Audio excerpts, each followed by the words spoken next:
I was an academic and worked at UWIC as Dean of Faculty. And I had a partner for 40 years. Unfortunately, he suffered from cardiomyopathy. And one of the side effects of cardiomyopathy is that you lose the use of your kidneys.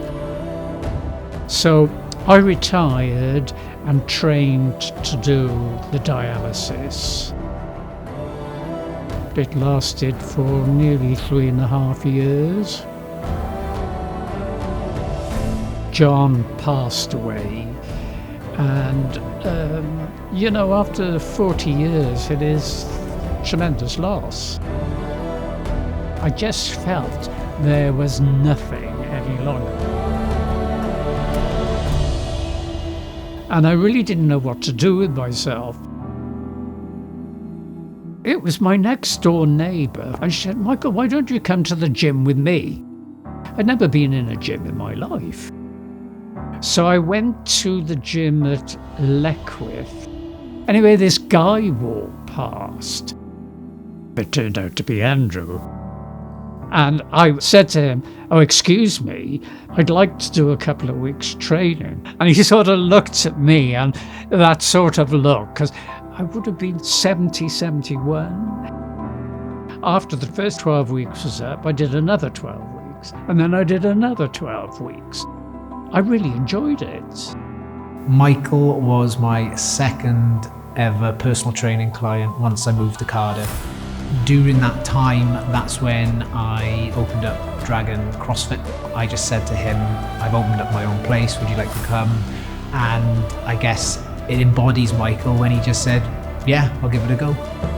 It was just one of those things where we really just got on so well.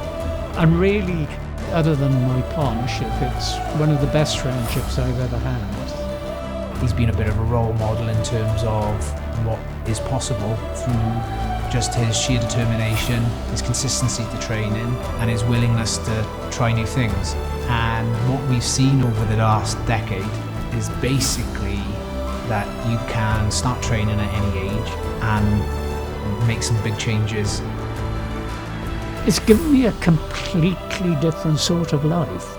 I just think it was a certain point Michael needed the relationship as much as I did, and it was just one of those things, we just hit it off. I've always committed myself to whatever I do. I became committed to CrossFit, and I'm still committed now. The approach that we've used with Michael is, I would say, very much a little bit of kid gloves at the start. But he was really not confident when he first came in, and the community that we have at Dragon has given him that confidence, along with obviously the coaches. And that's the important part, is that we are creating confidence and a belief in an individual. I believe through the CrossFit methodologies, when we work with those older athletes, is that they are capable of pushing themselves hard. Michael just basically was like, "Hey, I'm in your hands, look after me, and where we go." I found it quite hard, but that's the challenge, I think.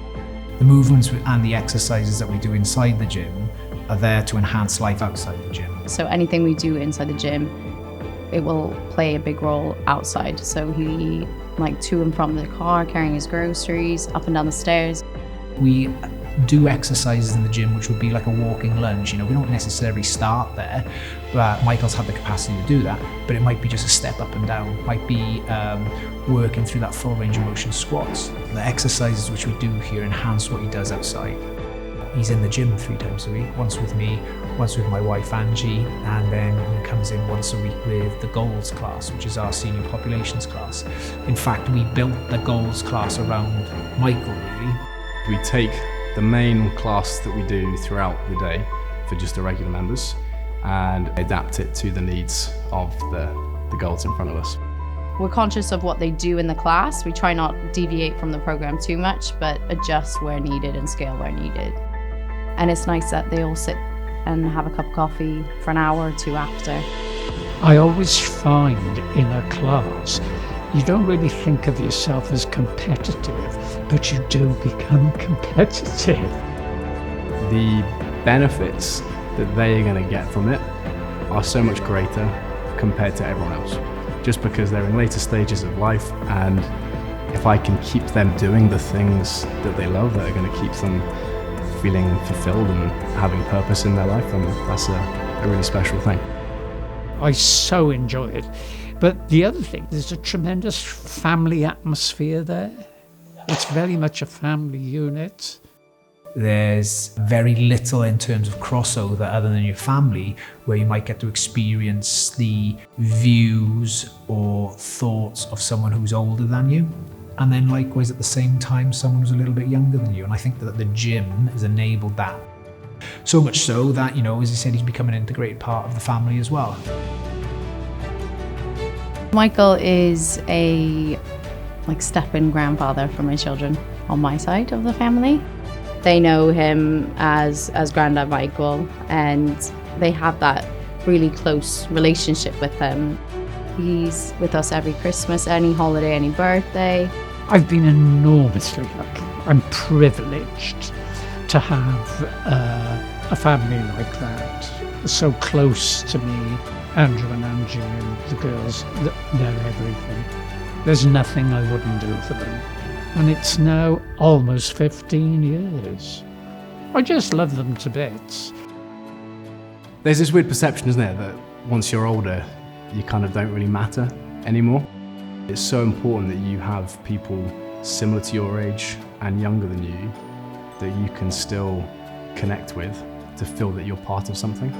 He is like a surrogate grandparent to me, and it was a great opportunity to seeing him as a bit of a role model, really, in terms of what I might want to be like when I get into my 70s and 80s. We're very lucky that he decided to do CrossFit because he shows us what the methodology is capable of doing for older populations. What he's doing is so impressive, and people need to see it. And people who may be his age, who may be even younger, need to see, like, hey, if that guy can do this at 87 years old, then I can at least give it a crack. If people were to see what he does, there's no reason why someone else shouldn't necessarily do that type of training. All we've done is facilitated his hard work and his effort.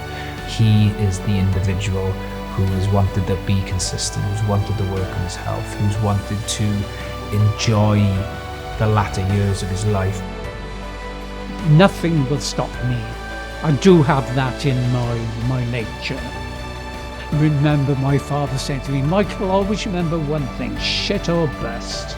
And then I'd just go in with stick a smile on my face. Whenever I get to the point where, you know, it's over for me, I will be content that I've done what I can.